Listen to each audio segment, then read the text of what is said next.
Bienvenidos, bienvenidas.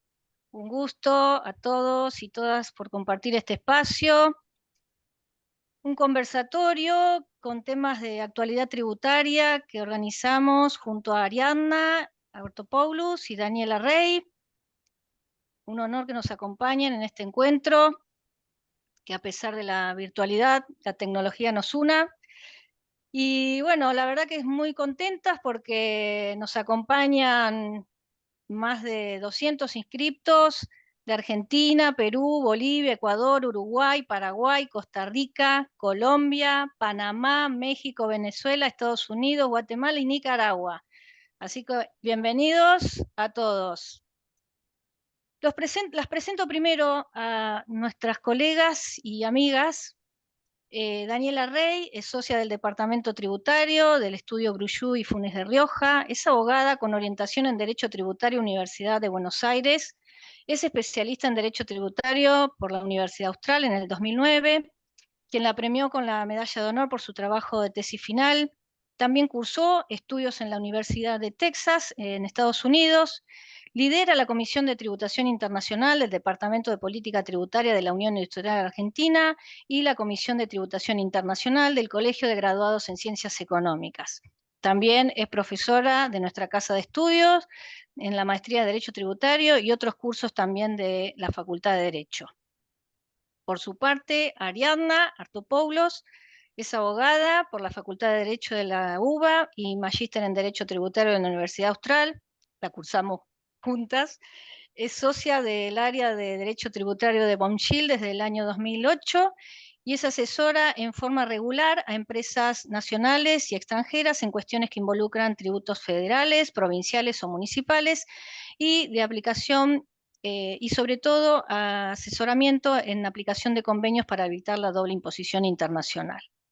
Ariadna también es autoridad de la Comisión Legal y Fiscal de la Cámara de Comercio de Estados Unidos de América, coordina la Comisión de Tributos Nacionales de la Asociación Argentina de Estudios Fiscales, es profesora también de Tributación Internacional en la Maestría de Derecho Tributario de nuestra Casa de Estudios, la Facultad de Derecho, y también es coordinadora y directora del curso intensivo de Derecho Tributario Internacional, ambos también de la Facultad de Derecho, que ya lleva 25 ediciones, 24 años. Bueno, un gusto, Ariadna y Daniela, que me estén acompañando en esta actividad académica que siempre tratamos de dar a los profesionales la actualidad tributaria. Muchas gracias.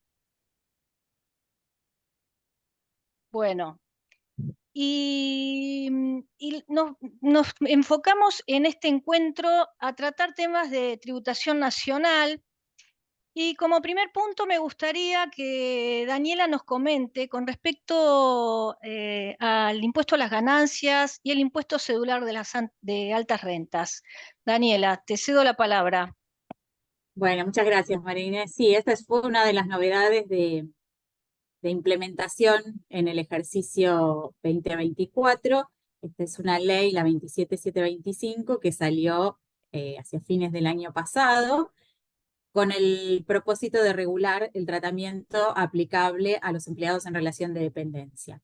Esta ley lo que hizo fue generar un régimen cedular, se llama de altos ingresos, y decir que todos los empleados en relación de dependencia van por este régimen cedular a menos que se cumplan determinadas condiciones, y en esos casos esos sujetos van a seguir tributando sobre sus salarios según el régimen general, el que conocíamos antes, ¿sí? Con escalas progresivas entre el 5 y el 35%. Esto aplica, como dijimos, a partir del año fiscal 2024. ¿Qué características tiene? Bueno, el régimen cedular, como dijimos, es residual, están incluidos todos los empleados que no estén en el régimen general. El sueldo bruto para estos casos, para estar sujetos a tributación, debe superar los 180 salarios mínimos vitales y móviles anuales, lo cual equivale a decir 15 salarios mínimos vitales y móviles mensuales. Las alícuotas progresivas de este impuesto cedular van de entre el 27 y el 35%, y la particularidad es que permiten como única deducción estos 180 salarios mínimos vitales y móviles, y no se permite ninguna deducción de otros conceptos contemplados en la ley de impuesto a las ganancias, como sí sucedía antes bajo el régimen general. Únicamente se permite la deducción de gastos de conceptos que están previstos en otras normas distintas de la ley de impuesto a las ganancias. Por ejemplo, gastos de personal doméstico y aportes a sociedades de garantía recíproca. Por otro lado, bajo el régimen general quedaron ciertas excepciones, es decir, si fuera del cedular quedaron, por ejemplo, magistrados, funcionarios y empleados del Poder Judicial de la Nación, diputados y senadores, y particularmente, que esto ha dado lugar a muchas consultas, directores, síndicos y miembros de consejos de vigilancia de sociedades anónimas y cargos equivalentes de administradores y miembros de consejos de administración de otras sociedades, de asociaciones, de fundaciones y cooperativas. En este caso, como dijimos, bajo el régimen general, la liquidación sigue siendo similar a lo que veníamos conociendo durante todo 2023. Las alícuotas progresivas son las propias de la escala del artículo 94, entre el 5 y el 35%, y acá sí se permiten tomar las deducciones generales y personales que normalmente se informan a través del formulario 572 web que se transmite en forma electrónica al empleador. Entonces acá las diferencias son, el régimen cedular, como dijimos, tiene una sola deducción, un mínimo no imponible, equivalente a, dijimos, 180 salarios mínimos vitales y móviles anuales o 15 mensuales. 15 mensuales, de acuerdo a la suma que hoy debemos tomar de salario mínimo vital y móvil, implica 2.340.000 pesos.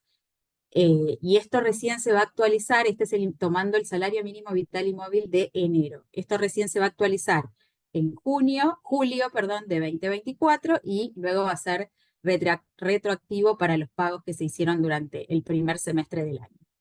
Por su parte, el régimen general tiene como mínimo no imponible anual actualmente 1.089.369 pesos, con lo cual sí se ha generado además un debate, ¿no?, en torno a todo esto, porque se ha generado mucha diferencia entre lo que cobra un empleado en relación de dependencia, que debe calificar bajo el régimen cedular, versus un empleado director, quizás, que debe ir bajo el régimen general, porque ya su condición de ser director de la sociedad que le paga su sueldo implica que tenga que quedar excluido del régimen cedular. Así que bueno, esta es una de las novedades que ha tenido bastante impacto en los primeros meses del año. Gracias, gracias, Daniela. Y con respecto a la jurisprudencia reciente, ¿qué nos podrías comentar sobre aportes irrevocables y préstamos entrevinculadas? Bueno, hay dos fallos interesantes de la Cámara Nacional de Apelaciones, de la Sala Tercera, los dos dictados en la misma fecha, el 8 de febrero de 2024, uno referido a aportes irrevocables, es decir, aportes irrevocables que el fisco considera que son incrementos patrimoniales no justificados, y otro que es un fallo donde son préstamos financieros, se trata de préstamos financieros y que el fisco recalifica como aportes. Así que siempre, digamos, cuando el contribuyente lo califica como aporte, el fisco dice que es incremento patrimonial; cuando el contribuyente dice que es un préstamo, el fisco lo recalifica como aporte. Bueno, el primero se llama White Swallow, que es el caso referente a los aportes irrevocables. Acá lo que se cuestionaba fue bueno, un aumento de capital de una sociedad que la había hecho su propio accionista, o sea, su accionista controlante, a través de una operación de contado con liquidación. Los fondos habían ingresado a través de una sociedad de bolsa y se había utilizado un vehículo del exterior para transmitir los fondos para hacer la operación de contado con liquidación. Acá lo que el fisco cuestionaba es que no estaba justificado el ingreso de los fondos al patrimonio de la firma, o sea, de la sociedad local que recibía el aporte. Y bueno, entonces, de lo que se trata, el fallo es de desentrañar. El contribuyente va manifestando, digamos, toda la historia de cómo llegó este aporte a la sociedad, cómo se generó, por qué el accionista es el real contribuyente de este aporte a la sociedad. Entonces se presentan distintas pruebas. Se hace una prueba informativa, por ejemplo, a la sociedad de bolsa que hizo que los fondos ingresaran a la cuenta comitente de la sociedad que recibió el aporte. En esa instancia se comprobó que los fondos eran aportados por este accionista. También otra prueba tendiente a mostrar que había una sociedad del exterior, esta sociedad que decíamos vehículo desde donde se salieron los fondos originalmente, se pudo comprobar que en definitiva el beneficiario efectivo de esta sociedad era el accionista quien se atribuía el aporte irrevocable hecho en la sociedad, y distintas pruebas, todo para demostrar, digamos, la trazabilidad de estos fondos y cómo llegaron a la sociedad. Entonces, una vez que el tribunal, tanto el tribunal como la Cámara reconocieron el carácter de beneficiario efectivo de esta persona, de este accionista, que utilizó un vehículo de inversión para hacer todas estas, digamos, toda esta cadena de flujo de fondos, y bueno, el fallo termina dándole la razón al contribuyente, que efectivamente se pudo probar toda esa trazabilidad de los fondos hasta llegar a la sociedad en carácter de aporte irrevocable, y destacan la importancia de demostrar toda la secuencia completa de la operatoria y sobre todo individualizar al aportante de los fondos, ¿no? Si bien los fondos venían de una sociedad, de un vehículo de inversión, ese vehículo de inversión era de propiedad total de el accionista de la sociedad argentina que recibía los fondos finalmente. Entonces, la Cámara descarta la caracterización como incremento patrimonial no justificado bajo el artículo 18F de la Ley de Procedimiento Tributario y lo considera correctamente como un aporte de capital como hizo el contribuyente. El otro fallo es Adidas Argentina, que también es de la Cámara, lo dijimos de la Sala Tercera, de la misma fecha. Este era un caso de la vieja discusión préstamos financieros versus aportes de capital. Si el fisco cuestiona que un préstamo no es realmente un préstamo genuino, y dice que es un aporte de capital, va a cuestionar las deducciones de intereses y de diferencias de cambio que el contribuyente haya hecho a causa de ese préstamo que el fisco considera no genuino. Acá lo que estaba en discusión era el impuesto a las ganancias periodo 2005 y 2006. Esta es una sociedad que se había constituido en el año 95 con un capital inicial de 12.000 pesos, y la compañía necesitó constantemente capital de trabajo, que fue en general aportado por su casa matriz radicada en Alemania. Así fue como se generó un crédito comercial, que después pasó a ser aporte irrevocable, que luego se capitalizó, hubo deuda comercial convertida en deuda financiera porque los plazos de devolución se habían extendido. La compañía tuvo que atravesar también ciertas dificultades financieras como consecuencia del corralito financiero a fines del año 2001. Y acá el fisco lo que invocó para decir que este préstamo no era un préstamo genuino es el principio de realidad económica y la vocación de permanencia que tenían esos fondos. O sea, este concepto de vocación de permanencia fue reiterada en varias oportunidades en el fallo. Lo que el fisco dice es que la constante renovación y refinanciación de los montos debidos, más el hecho de que el contribuyente haya distribuido dividendos en el medio de todas estas operaciones financieras, denotan que en lugar de haber distribuido dividendos, el fisco dice tendría que haber pagado los préstamos que a ese momento tenía todavía como deuda.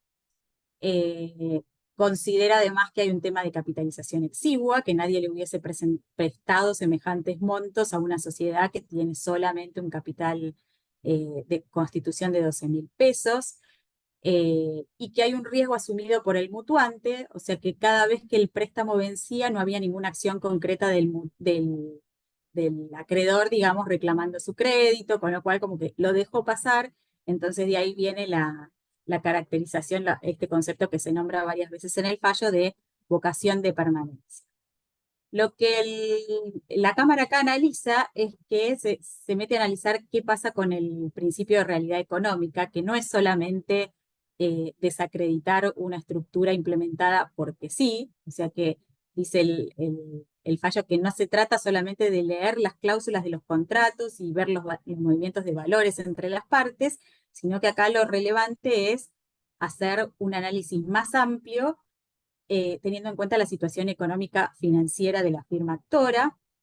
la composición del grupo económico al que pertenece y todas las operaciones que vino realizando en los últimos años, con lo cual no es solamente leer los contratos de mutuo y que no se hayan cumplido en debido tiempo, sino también que hay que tener en cuenta el contexto general en el que se llevaron a cabo estos mutuos. Entonces, efectivamente, dice la Cámara, integraron el pasivo de la compañía, no deben ser caracterizados como aportes de capital. Esto de vocación de permanencia que el fisco constantemente repite, en realidad es un argumento insuficiente de por sí para demostrar eh, que la firma realmente pretendía hacer un aporte de capital en lugar de una financiación. Tampoco se puede atender al criterio de infracapitalización porque digamos que desde que se constituyó la sociedad, constantemente la Asamblea de Accionistas había resuelto en varias ocasiones aumentar el quantum de su patrimonio, con lo cual ese argumento lo descarta. Y además dice que este cuestionamiento que hace el fisco respecto de la distribución de dividendos, que esa distribución de dividendos demostraba que la compañía tenía efectivamente fondos para hacer frente a sus deudas. Eso dice la Cámara que no es un tema que sea, digamos, propio para tratar en esta instancia, digamos, como de alguna manera como que el fisco no debe meterse en esos temas que son decisiones de empresa y que no tiene por qué argumentar si le parece bien o mal una distribución de dividendos en determinado momento. Después hay alguna cuestión de prueba también relevante porque la empresa, al defenderse, el contribuyente había ofrecido prueba pericial contable, de la cual después había desistido, y había dicho que mucha de esta prueba estaba en las instalaciones de la empresa Iron Mountain, que justamente había sufrido el siniestro en el año 2014. Sin embargo, como los directores de esta compañía habían tenido un proceso penal por supuesta evasión agravada tributaria justamente por este tema, de allí se había podido comprobar, digamos, toda esta pericial contable que finalmente se pudo producir a través del otro expediente. Así que bueno, en este caso también otro fallo favorable al contribuyente quiere decir que está bueno esto de no tomar el principio de realidad económica como simplemente una facultad para recaracterizar operaciones, sino que yo me tengo que situar en que está bien, el contribuyente no cumplió en debido tiempo y forma con el pago de sus obligaciones versus de cara al sujeto del exterior, pero también lo tengo que situar en un determinado tiempo, qué circunstancia estaba atravesando la compañía, qué circunstancia estaba atravesando el país, y en definitiva, si a raíz de de todos esos elementos se puede considerar justificado o probable que la empresa haya tenido dificultades financieras en ese periodo, incluso después restricciones cambiarias para hacer pagos al exterior, bueno, no por eso se altera la naturaleza de préstamo financiero que el contribuyente le dio desde un principio. Así que bueno, estos son los dos precedentes relevantes Muy recientes. bueno, muy bueno en lo nuestro, muy necesario siempre tenerlo ahí. Estos temas de realidad económica y todo lo que nos compartiste, Dani, porque, bueno, cuánto hace que venimos leyendo jurisprudencia vinculada con el tema y siempre algo nuevo hay para tenerlo presente. Bueno, Sí, y ahora, sí. perdón, rompo un poco hielo por acá con este tema. Buenas tardes a todos. La verdad es que los que trabajamos en Argentina sabemos que este es un tema, como decís, María Inés, que viene de hace mucho tiempo. Estos casos que mencionamos ya que llegan a la Cámara de Apelaciones lo hacen después por ahí de 10 años de empezado el litigio. Em, y, y bueno, el tiempo que duran los procesos, yo tuve la suerte de intervenir en uno de los primeros casos, que ya tiene 20 años, digamos, que ya está resuelto, pero que justamente esto cómo se vislumbra que cuando un tema se instala, por ahí un criterio de la autoridad fiscal, por más que en los diferentes momentos va nutriéndose los fundamentos para los ajustes en determinados argumentos que después por ahí pueden ir variando en función de lo que la jurisprudencia va resolviendo o de lo que va pasando en la realidad de tanto de las normas como de la situación financiera y demás, estos temas se instalan y persisten muchas veces y seguimos discutiéndolos, ¿no? En este caso que yo recuerdo era un caso de un aporte era un caso de un aporte irrevocable, que en un momento, un aporte que en definitiva en algún momento se había decidido la capitalización y bueno, justamente se le desconoció el carácter del inicio, y bueno, hubo que ofrecer prueba y demás, salió favorable al contribuyente, pero bueno, un poco esto de cómo estos temas se siguen dando y obviamente en esto, ¿no? El contexto nuestro eh, de préstamos en moneda extranjera con los problemas de los tipos de cambio que generan que estas decisiones de tener que capitalizar con la compañía, de tener que hacerle préstamos entre vinculadas para seguir con las operatorias, para capital de trabajo, para muchas cosas, bueno, vemos cómo va generando todas estas consecuencias y discusiones con la autoridad fiscal, ¿no? Bueno, Ari, ya que te tengo entonces, me Seguimos. gustaría que, claro, me gustaría que nos comentes un poquito sobre las novedades de fideicomisos no financieros. Perfecto, sí, bueno, veo que se han sumado muchos profesionales de Argentina y de otros países. Esta primera parte vamos a focalizar un poco en la tributación nacional, después vamos a ocuparnos un poco de estos temas, de algunos temas de tributación internacional o por lo menos de jurisprudencia vinculada a los temas de tributación internacional. Este tema es el tema, obviamente, fideicomisos. En toda la región es importante, ¿no? Muchos países de la región también empiezan a tener normas vinculadas a fideicomisos atrás, en el impuesto a la renta, el impuesto a las ganancias, y entonces este tipo de figuras también siempre es una discusión.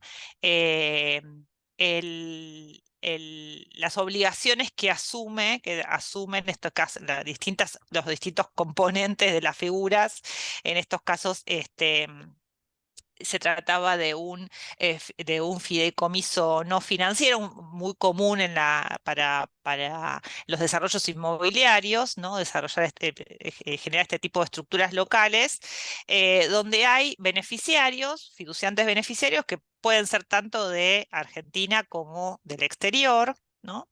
Y acá la discusión se centró este, en la obligación del fiduciario de tener que ingresar el impuesto a las ganancias que en realidad, digamos, cuyo titular o cuyo obligado al pago son los beneficiarios, ¿no?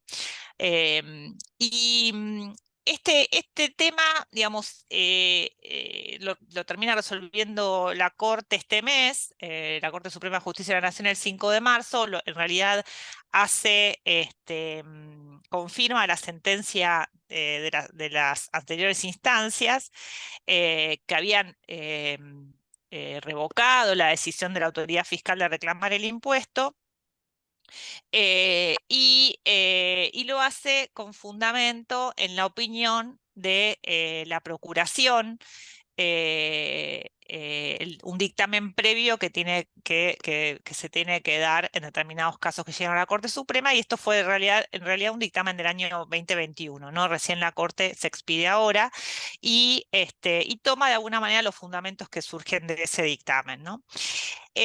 Acá el argumento de la autoridad fiscal lo que le reclama es que debería haber ingresado el impuesto por todos los fiduciantes beneficiarios, tanto por los del país como los del exterior, y lo que había hecho el fiduciario era hacerlo solamente por los sujetos del exterior, ¿no? Y la verdad es que había una discusión sobre la interpretación de la norma del impuesto a las ganancias que le exigía esta obligación al fiduciario. Esta norma cambió en el 2018 y ya se aclaró de alguna manera esta cuestión, pero bueno, es importante esta discusión porque de alguna manera pone luz sobre muchos periodos fiscales que estaban en los que no se tenía, digamos, que sabíamos que el fisco había tomado esta posición y que estaba sin definirse, ¿no? Em, ¿Por qué? ¿Qué es lo que dice básicamente la Corte al tomar los argumentos de la Procuración? Bueno, acá la verdad es que no, la norma se está haciendo se está tomando una distinción o se le está pretendiendo que se le dé el mismo tratamiento. O sea, como un solo mecanismo de ingreso del impuesto para todos, cuando no es la norma no dice que esto debe ser de esta manera, y por lo tanto no puede irse más allá de lo que no tiene sustento legal, no puede irse más allá de lo que que la norma dice. Se está extralimitando la autoridad fiscal con este criterio. Y que la verdad es que sí, si no puede pensarse que hubo una redacción descuidada o desafortunada, podrían haber puesto el requisito que ninguno de los integrantes del fideicomiso sea beneficiario del exterior, para en todo caso darle un tratamiento, digamos, para no obligar al sujeto, al fiduciario al ingreso del impuesto, ¿no? Porque en ese caso, obviamente, las personas o los residentes argentinos ingresaban el impuesto en forma directa y no en cabeza de el fiduciario. Así que bueno, lo que interesa es el análisis que se hace en materia de interpretación, que sabemos que aunque digamos, aunque digamos, no han, quizás el trabajo actual en los profesionales en Argentina no es tanto vinculado a la generación de nuevas normas, todavía estamos, digamos, o siempre tenemos para interpretar normas que a veces tienen muchos años, y que hay discusiones sobre el alcance de ellas. Entonces estos tipos de sentencias, bueno, nos ayudan un poco a estos casos donde eh, se puede estar diciendo más de lo que la ley, o se puede estar pretendiendo más de lo que la ley en realidad reguló, ¿no?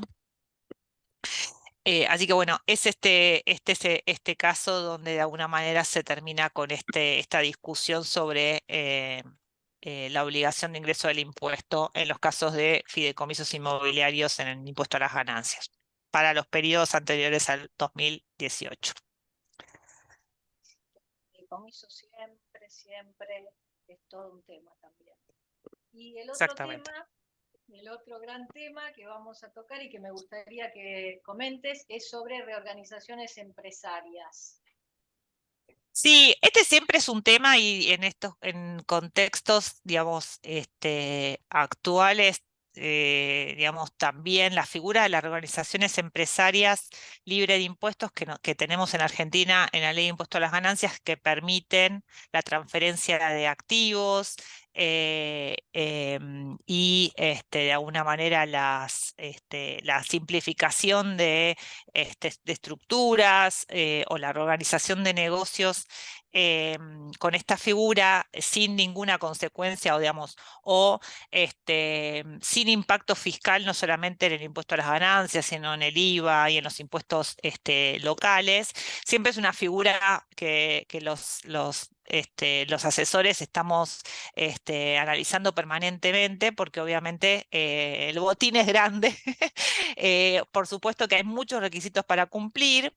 Es un instituto que tiene dos normas en la ley y otras dos en el decreto reglamentario, que están, creo que desde que empezó la ley del impuesto a la ganancia, seguro, pero creo que ya venía no ha tenido modificaciones en las normas. Sí, ha ido variando, digamos, la interpretación, y hay una jurisprudencia, digamos, en principio administrativa, o sea, de opinión de la autoridad fiscal sobre el instituto y sobre el cumplimiento de los requisitos que exigen.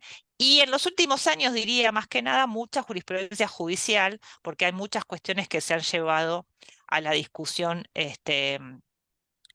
judicial a partir de una decisión de por ahí de la autoridad fiscal de revisar mucho más este tipo de procedimientos de reorganización, ¿no? Eh, eh, Así que bueno, hay interesantes dos casos que se dieron también sobre la segunda parte del año 2023. También en realidad son en este caso de la Cámara de Apelaciones, ¿no? Los dos casos están firmes, o sea, no sigue la discusión en la Corte Suprema. Y en uno de ellos, que es el caso Clear Petroleum, de la Sala 1, acá uno de los temas que se discutía es el hecho de el cumplimiento de uno de los requisitos, que es haber realizado, uno de los requisitos para que las organizaciones sean libres de impuestos, en principio es que hayan desarrollado las empresas que se reorganizan actividades similares o vinculadas durante los 12 meses antes de la fecha de reorganización. Este requisito no debe cumplirse si se hace una reorganización dentro de un conjunto económico, para lo cual se tienen que cumplir otras características, ¿no? Acá, en principio, el contribuyente había comunicado, cuando uno de los requisitos que hay, que es comunicarle a la autoridad fiscal que se va a reorganizar, le había dicho que en realidad era una escisión, lo que estaba enmarcándolo era en una escisión, y no mencionó expresamente que era una reorganización dentro de un conjunto económico. Esta es una discusión que ya se ha dado, digamos, que de alguna manera ya está saldada también, pero que quedan algunos casos en danza, que es, bueno, aun cuando el contribuyente haya comunicado de una manera, el fisco, si está acreditado que era este tipo de fusión o escisión dentro de un conjunto económico, no tiene que exigir los requisitos que no deben requerirse en este tipo de reorganizaciones, ¿no? Y no puede ser que por digamos, una especie de informalismo a favor del administrado y por una cuestión digamos, que la norma no tiene ninguna, digamos, la norma no exige, digamos, digamos, la ley básicamente no es que penaliza de alguna manera esa comunicación defectuosa, si se quiere, bueno, debe darle el tratamiento. Entonces, este caso está acá de alguna manera expuesto. Pero bueno, a priori se analiza este requisito que tiene que ver justamente con el desarrollo de actividades similares o vinculadas durante el año previo. ¿Y qué había pasado acá? Bueno, la actividad de inversión, que es una actividad muy común también en las empresas que se organizan, que por ahí tienen una actividad operativa, pero también tienen una actividad de inversión porque participan en otras sociedades. No figuraba en el estatuto, ¿no? Digamos, en las normas que regulan el funcionamiento de la sociedad y dicen qué actividad van a desarrollar, no estaba prevista esta actividad de inversión. Entonces, este fue el argumento de la autoridad fiscal para decir que no se había cumplido. Sin embargo, se pudo acreditar por pericias contables y que, aparte, justamente, acá había participaciones accionarias que son las que dan lugar a este proceso de reorganización, que entonces era como evidente que había una actividad de inversión, pero bueno, se acredita con la pericia contable y entonces el tribunal confirma este criterio de, bueno, no puede ser que se limiten a lo que puede estar plasmado, ¿no? Un estatuto, sino que hay que ir a la realidad de la actividad. Esto también ha pasado en algunos casos cuando la autoridad fiscal se quiere ceñir a la actividad declarada por el contribuyente bajo el nomenclador de las actividades, y por ahí esa actividad no estaba declarada, pero sí efectivamente se estaba haciendo. Entonces, bueno, lo mismo, ¿no? En definitiva, si se prueba que la actividad se realizó, no podría denegarse el cumplimiento de este requisito. Pero aún en este caso, además le dice el tribunal, pero además no puedes exigírselo porque está claro que también era una reorganización dentro de un conjunto económico y que no exige este requisito.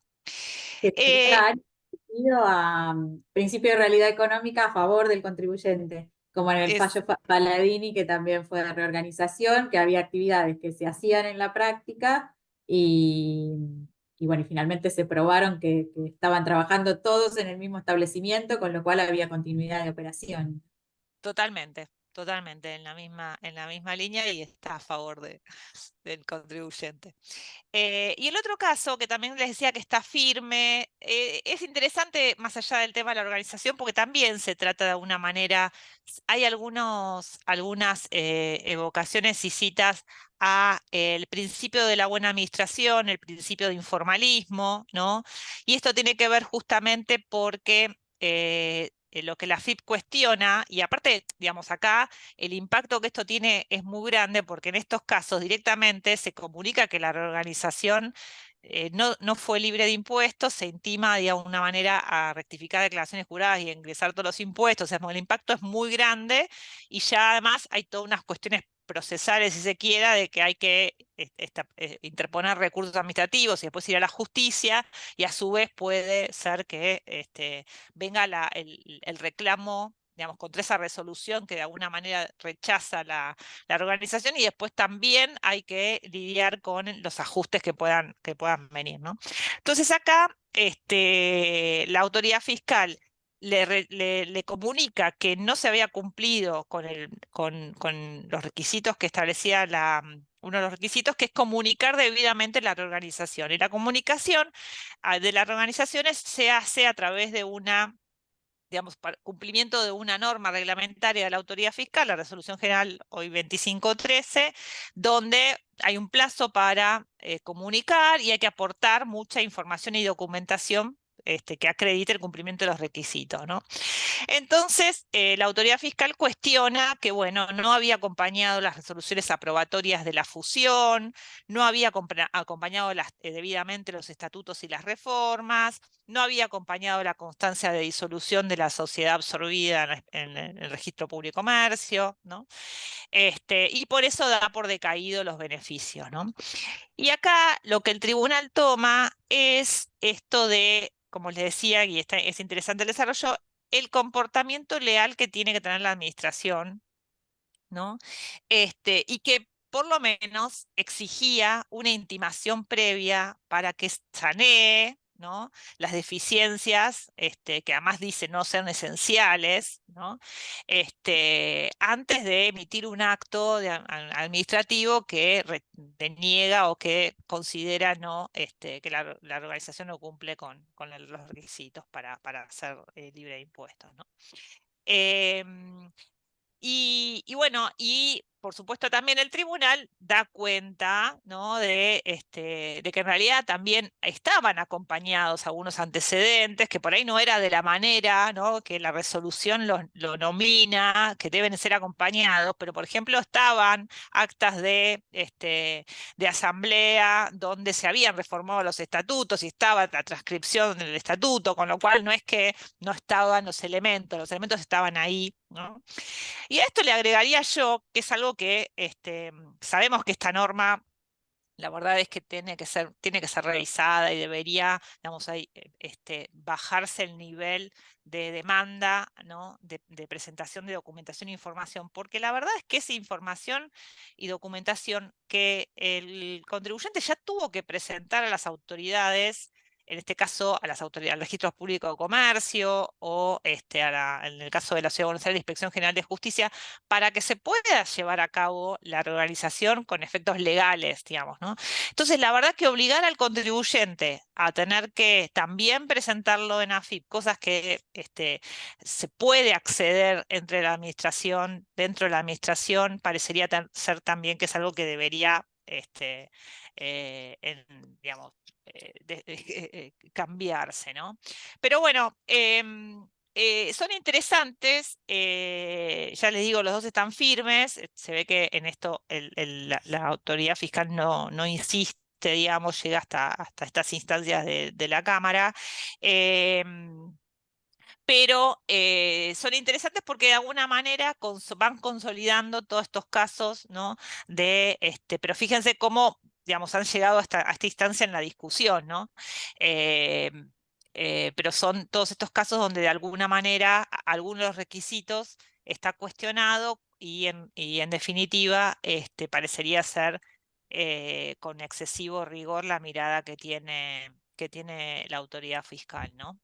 Sí, en ese punto es muy importante, Ari, justamente lo que haces hincapié en tener que revisar esa norma. La administración fiscal tendría que rever esa norma porque el excesismo, rigor formal de duplicar toda la información que se presenta en esa instancia me parece que es innecesaria. Al contribuyente le genera un montón de costos adicionales y no van a la esencia de lo que se busca. Eh, Así que me parece que está bueno que esa norma se revea. Y impecable, esos fallos que comentaste, muy buenos. Son temas que siempre vuelven, ¿eh? Siempre vuelven. Siempre hay algún bemol en esta canción, en estas canciones que se tocan distinto. Pero siempre son fallos que hay algo que se le puede sacar. Impecable. Sí, Bueno, exacto, es así, son parte de los mismos temas, pero bueno, siempre es así, hay alguna mirada este, y, y estos y temas bueno, siempre son los que también tocamos como sí, métodos del caso en nuestra maestría, que debatimos, que sacamos mucho entre nosotros también, con los colegas que nos acompañan, tanto en la maestría como en el curso de tributación internacional, y ahora, bueno, también para también estar acompañando a los profesionales que nos acompañan de otros países, me gustaría que nos adentremos a los temas de tributación internacional. Les aclaro que tienen el chat ahí de preguntas y respuestas, que nos pueden pasar por ahí las preguntas que tengan. Y en cuanto a tributación internacional, a ambas, si quieren comentarnos sobre la situación actual de la red de convenios, cómo lo ven y algo nuevo para compartir. buenísimo. Sí, la verdad es que siempre decimos, ¿no? Un poco en estas charlas que muchas veces los profesionales que por ahí están iniciándose en el derecho tributario o que por ahí están muy focalizados en las prácticas locales, lo ven como ajeno al mundo de la tributación internacional. Pero por otro lado, ya es un hecho que, digamos, aún asesorando o teniendo clientes más chicos, más grandes, con determinadas características, siempre hay temas hoy vinculados a la tributación internacional, a la movilidad de las personas, ¿no? Ni hablar, digamos, todo lo que implicó por ahí o lo que todavía se generó a partir de la pandemia y las cuestiones de las residencias, los cambios de residencia voluntarios, no voluntarios de las personas humanas, en definitiva, todo lo que tiene que ver con el comercio y hoy el comercio, la economía digital, digamos, que de alguna manera pone en jaque todos los institutos propios de la tributación y la fuente y los sujetos, los contribuyentes y la territorialidad, el sustento territorial, ¿no? Entonces, la verdad es que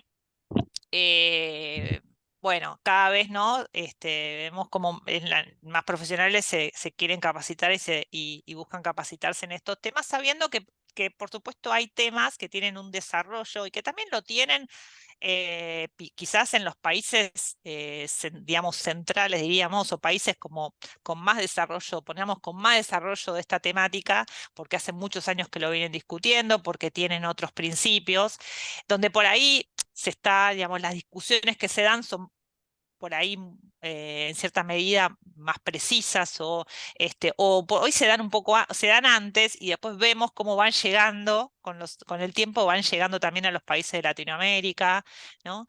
Entonces, bueno, la verdad es que conocer de tributación internacional, tener algunas herramientas y conocer básicamente qué es lo que nosotros buscamos en tanto en la maestría como en el curso intensivo es la idea de que puedan conocer la aplicación práctica de los convenios para evitar la doble imposición, que vean que son herramientas concretas que podemos utilizar o que vamos a utilizar en nuestro día a día y cómo hacerlo, es por ahí ese objetivo. Y entonces no podemos desconocer que obviamente cada país va desarrollando su red de convenios.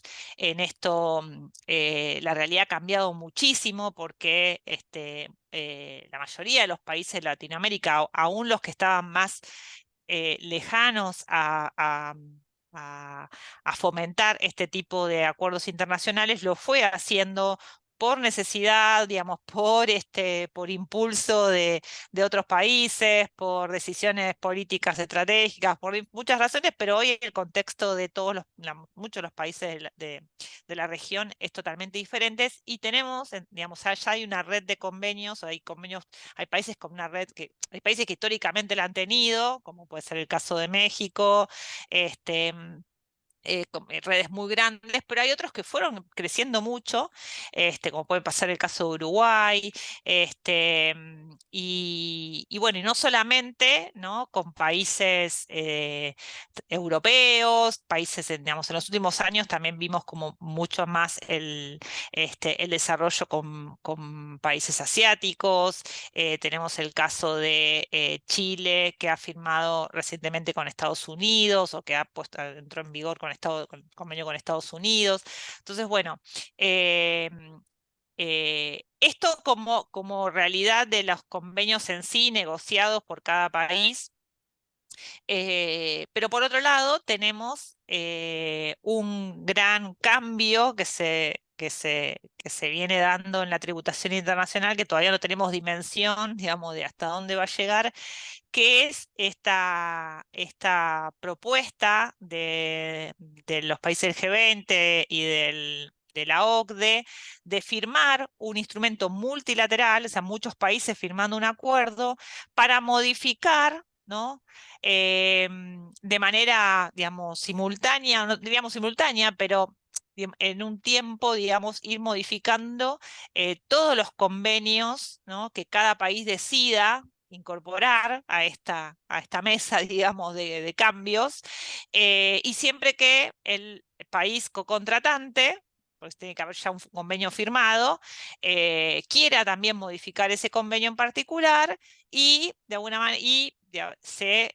defina que se van a modificar las cláusulas de la misma, digamos, que tienen la intención de modificar obviamente de la misma manera para que pueda modificarte. Este es el instrumento multilateral conocido como EMALAI por las siglas en inglés, que se firmó ya hace el 2017, ya han pasado 7 años, casi 7 años, porque fue en mediados de año, ¿no? Argentina fue de los países que primero lo firmaron, de la región, junto con Chile, Colombia, Costa Rica, México y Uruguay en esa primera ronda de firmas. Y indicó que hay 17 convenios, ¿no?, que podían ser modificados en base a este sistema. Sin embargo, no ha avanzado con la aprobación. Esto fue una firma por parte del Poder Ejecutivo y no avanzó, no avanzó con la aprobación por el Congreso de la Nación, que es necesario inexorablemente para que se pueda considerar aprobado este instrumento multilateral, ¿no? Recién el proyecto, ¿no? Para hacerlo ingresó el 1 de abril del año 2022, o sea, casi hace 2 años, y no tuvo tratamiento a la fecha, con lo cual también tiene un tema de tratamiento que, bueno, va a tener que tener algún otro impulso si quiere ser tratado, ¿no? Sin embargo, los otros países de la región, con excepción de Brasil, de Ecuador, Paraguay y Venezuela, que están fuera de este esquema, que han decidido no aprobar, no firmar directamente este instrumento, aunque sí toman muchas de las cláusulas y negocian bilateralmente cambios en los convenios. De hecho, Argentina renegoció con Brasil las modificaciones a su convenio y tomó de alguna manera muchas de las propuestas que surgieron de este instrumento multilateral, que surgen en realidad también de las conocidas acciones para evitar la derogación de bases imponibles y traslado de beneficios, las acciones BEPS. Esos quedaron afuera, pero otros países fueron avanzando, ¿no? Caso de Chile, de Costa Rica y de Panamá, que ya desde el 2021 entró en vigor el instrumento multilateral. En el caso de Chile hay 33 convenios comprendidos dentro de aquellos que pueden ser modificados por el instrumento multilateral. En el caso de México, lo hizo, la entrada en vigor en realidad, la aprobación fue, o el terminar con las aprobaciones fue en marzo del año pasado, y desde julio entró en vigor. Hay 61 convenios, ¿no? Como les decía, tiene una red muy amplia. Así que hoy son de estos países, son estos 5: Chile, Costa Rica, México, Panamá y Uruguay, los que ya entraron en vigor este instrumento. Y bueno, tiene muchos temas, ¿no? de interpretación, son muy complejos, ¿no? No sé si, Dani, querés hacer alguna referencia sobre este tema. Sí, el MLI de por sí tiene una implementación muy compleja, ¿no? Porque hay que ir punto por punto, ver qué seleccionó cada uno de los países contratantes, ver si hay coincidencia. Si no hay coincidencia, esa cláusula particular no se aplica. Es como un trabajo muy, muy de collage, y difícil de hacer.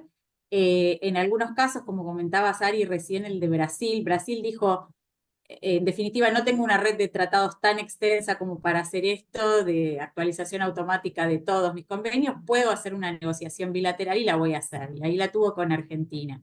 Argentina tampoco tiene una red tan extensa de convenios, pero al menos en ese momento que tuvo lugar la firma del MLI, Argentina estaba como muy enfocada en ser miembro OCDE, cumplir, por eso firmó en la primera oportunidad que pudo. Entonces, después, bueno, quedó ahí, el proceso no siguió avanzando, pero también fijémonos que ya están quedando también desactualizadas esas actualizaciones justamente que se hicieron en 2017. Ya hay muchos temas nuevos, como decías, post-COVID. También tenemos el tema de trabajo remoto, las asignaciones internacionales, o sea, nuevas modalidades de trabajo que quizás en ese momento, que era 2017, todavía no estaban tan difundidas, ¿no? Entonces, bueno, habrá que ver qué hace Argentina ahora en esta nueva administración. Entiendo que también había algunos otros nuevos convenios por firmarse que estaban en proceso de negociación. Así que bueno, veremos a ver cómo, y también los convenios tenemos algunos convenios vigentes, como mencionábamos el de China, Luxemburgo, Turquía, Japón, y un protocolo de enmienda del convenio que tenemos con Francia, que también están esperando todos fueron firmados hace muchos años, entre 2018 y 2019, y están todavía esperando aprobación legislativa por parte de Argentina, porque en general el otro país contratante ya cumplió con todos sus procesos internos para que el convenio entre en vigor. Así que bueno, veremos si se le da nuevo impulso a todo este aspecto internacional de Argentina. tal cual, ¿no? Si el cambio de administración que hubo en diciembre del año pasado ve digamos, con ojos, con mejores ojos, digamos, quizás que son herramientas importantes también para las inversiones, que brindan seguridad jurídica a los inversores, eh, y bueno, y interesante también que estos convenios últimos que vos mencionás también, en muchos casos van a generar cambios también respecto de los que ya están vigentes por la aplicación de las cláusulas de nación más favorecida, que es uno de los temas que también vemos tanto en la maestría como con el curso de tributación internacional, que es uno de los primeros errores que uno comete como asesor, porque mira el texto del convenio y dice, la alícuota es 10%, genial, doy la respuesta, ya está, y después entiende que puede variar eso porque por el mecanismo de la cláusula más favorecida puede ser que después se haya negociado un convenio, que ese convenio la prevea y que se haya negociado un convenio posterior que fijó una alícuota del 5 y en realidad se aplica esa alícuota, ¿no? Entonces, bueno, eso es uno de los temas también interesantes y que puede cambiar un poco la realidad de los convenios hoy vigentes respecto de algunos países, ¿no? Así que bueno, como decís, vamos a ver qué sucede, pero y tanto a nivel, digamos, local como a nivel región, también seguramente, como decís también, todos los temas de aplicación del instrumento multilateral, de interpretación, ¿no? Simplemente para los países de Latinoamérica hay una cuestión muy básica que es que el idioma oficial del instrumento multilateral es el francés y el inglés. Y que puede pasar que esté modificando un convenio que está previsto, cuyos idiomas oficiales en particular sean el español y el italiano, ¿no? Entonces hay que convivir y bueno, ¿qué pasa con los textos? ¿Cómo sé cuál es el texto final vigente de un convenio modificado por el instrumento multilateral? Si los países, ambos países van a dar a conocer algún texto, aunque sea no oficial, ¿qué valor vinculante le van a dar a ese texto los jueces o, digamos, a la hora de tener una discusión sobre la interpretación o sobre la aplicación de una norma en particular?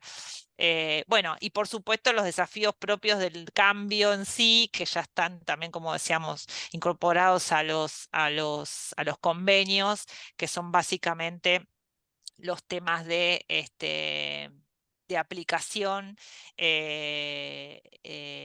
y de beneficiarios y de, digamos, y de criterios de análisis en base a cláusulas que hagan digamos, que consideren si es aplicable el convenio en función de la realización de un test de propósito principal, la aplicación de las cláusulas de limitación de beneficios, o sea, todo lo que implica también llevar a la práctica, digamos, no solamente definir un sujeto residente, sino también que sea pasible de obtener los beneficios que el convenio tiene y que no haya no se pueda incurrir en un caso de abuso de convenio conocido como treaty shopping, ¿no? Básicamente. ¿Y alguna jurisprudencia, chicas, que podamos comentar? ¿Alguna Alguno, bueno, sobre convenios? sí, a ver, tenemos jurisprudencia, no, digamos, competirle al caso Molinos de la Corte Suprema ya del año, eso ya nos va a costar un tiempo tener un caso de alta incidencia, ¿no? Que pero bueno. Nada, hay temas en discusión muy interesantes en materia de convenio para evitar la doble imposición. Eh, y lo que queríamos compartir, bueno, un caso que todavía no está firme, ¿no? que está en la última instancia porque sobre fines del año pasado se interpuso el último recurso posible ante la Corte Suprema, que es el recurso de queja. Esto es en una causa del contribuyente Solvay Indupa, ¿no? Donde hubo una sentencia en septiembre pasado de la Sala 1 de la Cámara Contencioso Administrativo Federal que confirmó el criterio de del tribunal anterior, del tribunal fiscal, eh, y que había rechazado, ¿no? El ajuste de la autoridad fiscal, que se basaba en considerar que la empresa, digamos que un sujeto del exterior, un residente de Bélgica, había tenido un establecimiento permanente por aplicación del convenio celebrado entre Argentina y Bélgica, por dos motivos, porque había realizado una obra en Argentina y porque había prestado servicios, ¿no? Entonces, bueno, la discusión básicamente, y se dio una cuestión también de prueba, digamos, en el marco sobre todo del Tribunal Fiscal de la Nación, donde la regla del convenio es que la obra debía realizarse por más de 6 meses, tenía una duración mayor de 6 meses para que se configure un establecimiento permanente bajo ese convenio. Lo que se probó en este caso es que la obra la había hecho en realidad una empresa local, ¿no? Tercera, digamos, y que hubo presencias de personal del sujeto del exterior en el país, pero no superaban los 60 días al año, ¿no? Y que eso se había dado en el marco de un contrato de servicio de asistencia técnica que se había celebrado con el sujeto local y que era, de alguna manera, el otro argumento del fisco para considerar que era un establecimiento permanente que había una prestación de servicios realizadas en Argentina, ¿no? Y este tema es interesante, se considera que no se acreditó la existencia del establecimiento permanente, que el fisco decía, digamos, en definitiva, que había un lugar fijo de negocio mediante el cual se desarrollaba total o parcialmente la actividad, además de cumplir de que existía un establecimiento permanente de construcción y de servicios, que en realidad bajo el convenio, y un convenio, digamos, eh, diríamos, de los más antiguos en este tema, eh, no se había acreditado, ¿no? Entonces, y es interesante acá porque un poco también se toma un tema que también analizamos mucho, sobre todo en el curso intensivo, que es la incidencia que tiene los comentarios a los modelos de convenio, ¿no? Y todo lo que configura lo que llamamos como el soft law, ¿no? ¿No? Estos instrumentos, digamos, notas técnicas o argumentos que pueden, digamos, o que se ponen a disposición, ¿no? Se pone a disposición de los países a la hora de proponer un modelo de convenio y donde los países también alimentan y llevan los casos que, digamos, ejemplos y casos que se discuten y demás y se van modificando muy frecuentemente estos comentarios, pero bueno, ¿cuál es la aplicación real cuando lo que está aprobado por ley en cada país es un convenio, un texto, digamos, de un convenio para evitar la inversión con determinadas características y esto no es aprobado, ¿no? Estos comentarios. Entonces, es interesante porque de alguna manera acá el- el tribunal le dice a la autoridad fiscal, bueno, no, me estás trayendo argumentos del modelo de convenio y los comentarios que forman parte del soft law y esto no es algo que yo tenga que considerar a la hora de sentenciar, cosa que no han hecho los tribunales en otros casos, ¿no? O sea, por eso esto es ahí para todo, para argumentar de un lado y del otro, y por supuesto que a veces a uno como asesor le viene bien echar mano a los comentarios, pero otras veces, obviamente, y la autoridad fiscal también, y lo vemos muy frecuentemente en los ajustes, en los dictámenes que está recurriendo, y que muchas veces también hay cuestiones temporales, ¿no? Porque se miran los comentarios más recientes cuando en realidad el convenio fue firmado hace 30 años, ¿no? Pero bueno, este es un tema que analizamos bastante en detalle, ¿no? Y discutimos. Sí, Dani. No, que otro tema interesante de ese fallo es que el convenio con Bélgica, que estaba en juego en este caso, creo que decía 6 meses, ¿no? Que era el monto mínimo, el periodo mínimo que pues, ya llegaba a exceder el umbral para considerarse establecimiento permanente. Y en algunos casos, viste que siempre está la duda de si son meses, cómo se cuentan, son días, y finalmente la Corte termina diciendo, el tribunal termina diciendo que son días, ¿no? Porque va con 57 días. La gente que venía a trabajar a Argentina, digamos, del staff de la Sociedad de Bélgica, no estaba más de 57 días, con lo cual esos meses se interpretan como días de presencia efectiva del personal de la empresa del exterior en Argentina. Totalmente, totalmente. Ese es un elemento importante, porque no tenemos tantos casos de No. análisis de establecimiento de construcción y es muy común este tema, ¿no?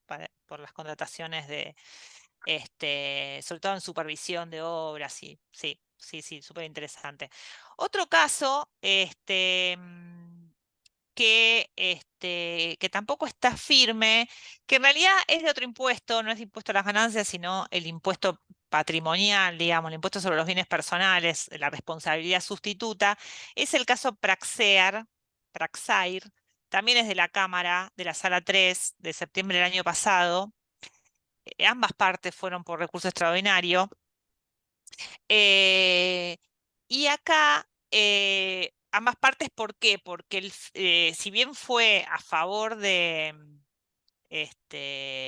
fisco, se decretó la prescripción de un periodo, ¿no? Le reclamaban un periodo fiscal, entonces el fisco fue por recurso venidero por esa prescripción y el contribuyente por el fondo, ¿no? Porque lo que sucedió acá es que no se ingresó el impuesto de responsabilidad sustituta porque por aplicación de el convenio con España, que fue denunciado ya, cuyo texto cambió, porque esto involucraba los periodos fiscales hasta el año 2011, 2008 a 2011, no se había ingresado el impuesto porque la Argentina no tenía potestad tributaria bajo ese convenio para gravar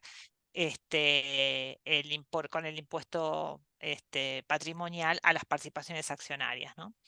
Entonces la autoridad fiscal cuestiona, dice que el impuesto debía haber ingresado y cuestiona la existencia, el carácter de beneficiario, digamos, o de sujeto residente eh, de, eh, de la empresa española, ¿no? Que eh, es una especie de empresa sociedad holding bajo un régimen especial que rige en España, conocido como ETV, y bueno, y acá en definitiva, acá sí, de alguna manera toma la sala el antecedente de la causa Molinos, Río de la Plata, que se refería al impuesto a las ganancias, y aclara, ¿no? Que el tribunal, que si bien era aplicable para el impuesto a las ganancias, el criterio del principio de realidad económica también podría aplicarse en este caso. Y en definitiva, le indican al contribuyente que no demostró, ¿no? Que tenía razones de índole comercial, empresarial o industrial que justificaran, ¿no? Que hubo una transferencia de acciones a la sociedad española. que fue justo antes, de alguna manera, o cuando de que resulte aplicable, digamos, el impuesto. Y bueno, con determinada prueba también, no, siempre es muy difícil a veces en los casos que uno analiza de sentencia entender el alcance que tuvo la prueba y el análisis que se hace, sobre todo en estos casos de aplicación del principio de oralidad económica. Se hace mención básicamente alguna información provista por la autoridad española referente a la inexistencia de activos por parte de esta sociedad, el hecho de que las sociedades tenían el mismo management, digamos, o mismos directores nombrados en varias de las sociedades y demás, ¿no? Vamos a ver cómo sigue, pero bueno, es un poco la aplicación, eh,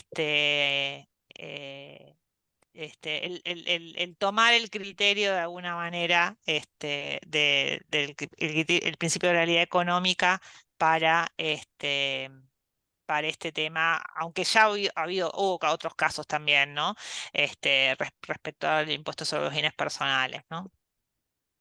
Y ahí para comentar que después del fallo Molinos hubo toda una serie de fallos que invocaron Molinos en instancias inferiores y justamente cuestionaron el uso de convenio, también fundado en realidad económica, pero a partir de Molinos se generó toda una serie de fallos, por ejemplo, First Data, bueno, Praxear que Ari está comentando, hay algunos más también, pero con el mismo criterio, es como por el simple hecho de tener un accionista que a criterio del fisco no cumple con determinados criterios subjetivos, porque realidad económica está fundamentado también en muchos criterios subjetivos, no cumple con esas condiciones y por lo tanto se desconoce la estructura y se mira más atrás, ¿no? Al que no está en país con convenio y generalmente es Estados Unidos.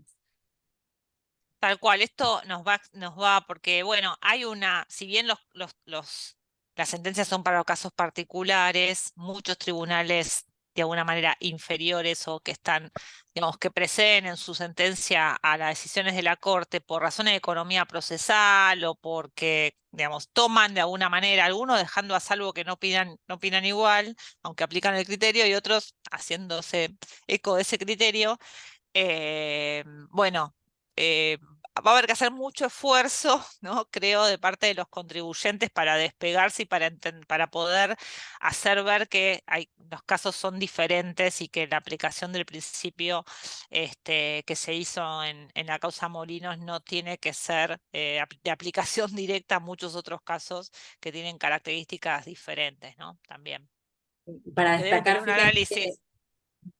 perdón. Dale, dale, dale. Que también el fisco se está fijando cada vez más en esto del propósito de negocios, ¿no? Porque si bien la norma no los dice, como de alguna manera el principio de realidad económica o esto del test de propósito principal que se está incorporando en los convenios, está buscando un propósito de negocios de por qué creaste así la estructura, por qué en esa jurisdicción. Si no ve algo claro o alguna explicación que le parezca razonable al fisco, directamente dice que tampoco hay un motivo para elegir esa jurisdicción o el motivo es simplemente fiscal, ¿no? Totalmente, totalmente. Bueno, y por último, es la confirmación por ahí de la aplicación de otro principio que también analizamos en la maestría y en el curso intensivo, que es el principio de no discriminación que está previsto en los convenios para evitar la doble imposición. Este caso es un caso, se llama el contribuyente Alpla Avellaneda, del Tribunal Fiscal de la Nación, que es es la primera instancia de revisión de los reclamos de la autoridad fiscal, que es un tribunal administrativo con competencia, digamos, colegiado y con competencia muy técnico, con competencia en este tipo de reclamos. Eh, y lo que se discutía es la deducibilidad, ¿no?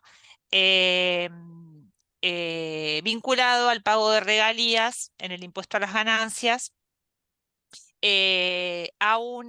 por pagos efectuados por un contrato de licencia de uso licencia de uso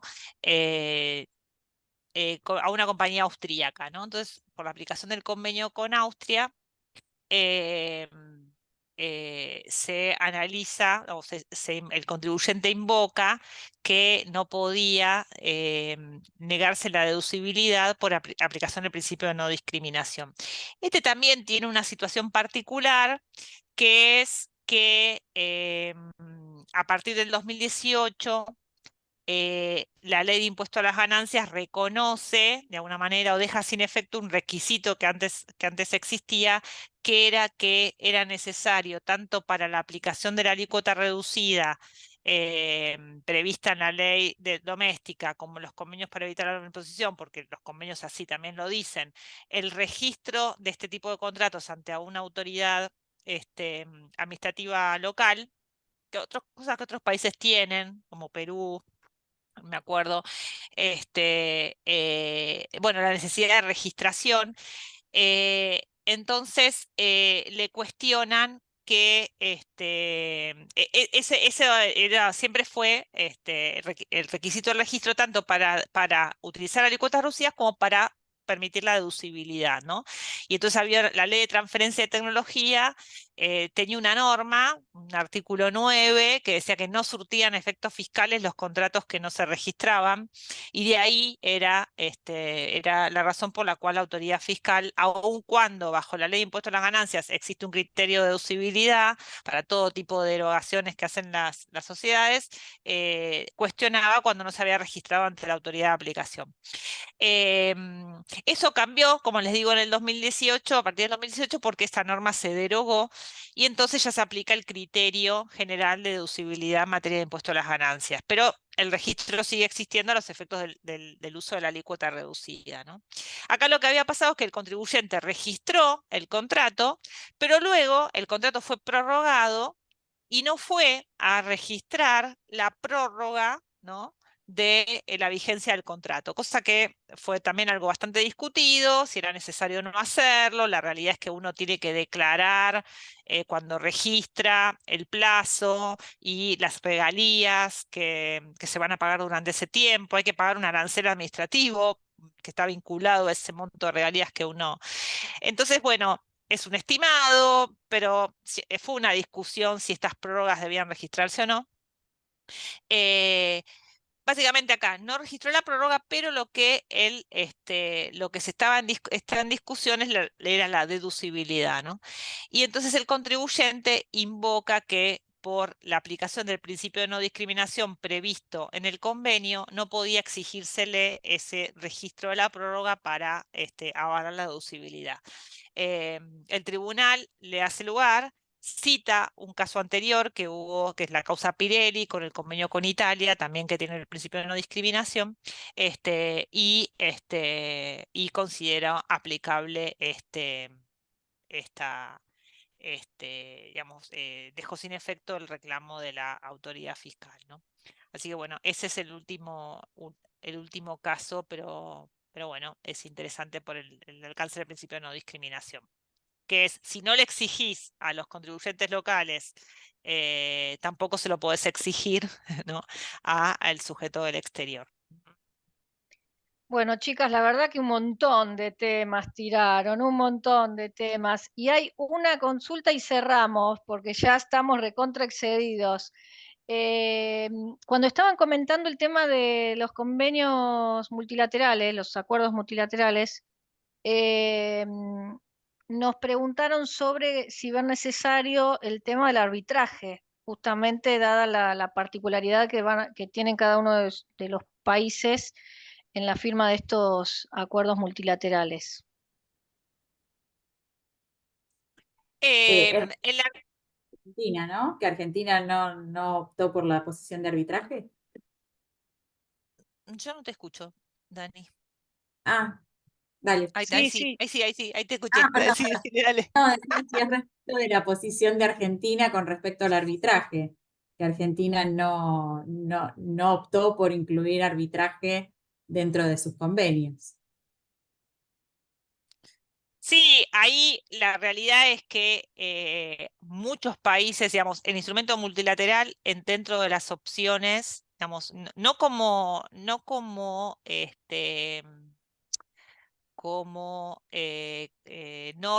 que se debe aplicar sí o sí por el mero hecho de formar un instrumento multilateral, sino como norma por la cual se puede optar, o sea, las partes el país puede decir quiero aplicar, digamos, o estoy dispuesto a aplicar. em, eh, está la opción, ¿no? Entonces hay países este, que, que hacen uso de esa opción y hay que ver qué pasa con el otro país co-contratante si lo hace, ¿no? La verdad es que, como decía Daniela, digamos, en todo el tema del arbitraje y la resolución de controversias por tribunales internacionales o por métodos de procedimientos como puede ser el arbitraje, está muy ligado con normas no fiscales, ¿no? Con normas de cada país, constitucionales en algunos casos, legislación de fondo de derecho civil. Con lo cual hay que, muchas veces ese es el impedimento que hace que el país no avance en materia de específicamente de arbitraje. Y muchos países de Latinoamérica tienen este tema, que deberían modificar normativa interna, diríamos, para poder hacerlo. Y bueno, además de la decisión política y demás, ¿no?